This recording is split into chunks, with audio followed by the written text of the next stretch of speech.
Je vous l'annonçais en début de journal. À Pout, le football ne se joue pas sur du velours, mais dans la poussière et la chaleur des terres. Pourtant, c'est loin des projecteurs de la Ligue 1 qu'est née la plus grande sensation de la Coupe du Sénégal. Le Pout Sporting Club, petit poussé de division régionale, s'est frayé un chemin jusqu'en demi-finale. Il ne s'agit pas d'un miracle, mais d'une construction méthodique, nous dit Papa Babacar Ndour. Derrière la stratégie, il y a le cœur. L'envie et l'organisation ont porté cette équipe de Ligue régionale en demi-finale de la Coupe du Sénégal. Un exploit certes, mais les ambitions demeurent plus grandes.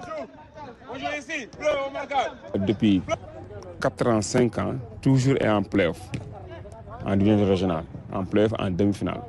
Cela signifie qu'il y a un travail qui a été fait. Cette année-ci, on m'a donné le club moi-même, avec d'autres éléments avec qui je travaille.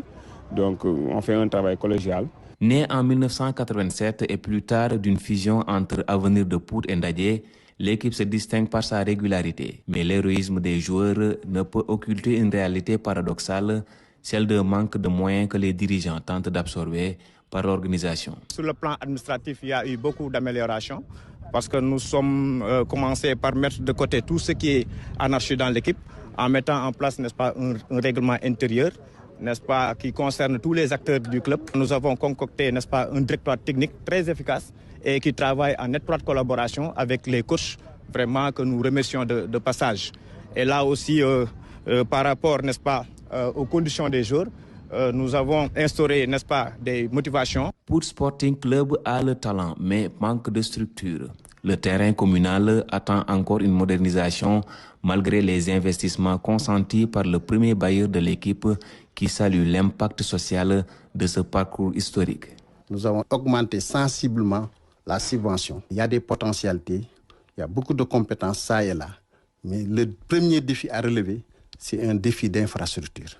Et les budgets des communes souvent ne peuvent pas supporter certains investissements qui sont lourds. Mais je crois que l'État doit avoir un programme spécial. En tout cas, c'est un appel que nous lançons. Dans ce vestiaire où l'on partage plus que des crampons usés, la volonté est de hisser au-delà d'une équipe de foot toute une communauté. On a un bon état d'esprit. Voilà, on essaie d'entamer le match comme les matchs précédents. Voilà, essayer de gagner la demi-finale et remporter la coupe, l'amener à Pout, Inch'Allah. On pense rivaliser avec Djambar parce qu'on a eu à le faire avec Oslo, on a eu à le faire aussi avec Essamay. Et même avec Adjamat, qui est une équipe de Nationale 1, qui est une équipe très dynamique, on a eu à les battre à Thiès. Et je pense bien qu'avec les gosses qui sont là, on peut arriver en finale, Inch'Allah. Le Sporting Club a déjà gagné une bataille, celle du respect. À une semaine de la demi-finale, on ne rêve plus de gloire, on la vit. L'ambition est de gagner cette rencontre contre Djambar et surtout monter en national. Autre discipline.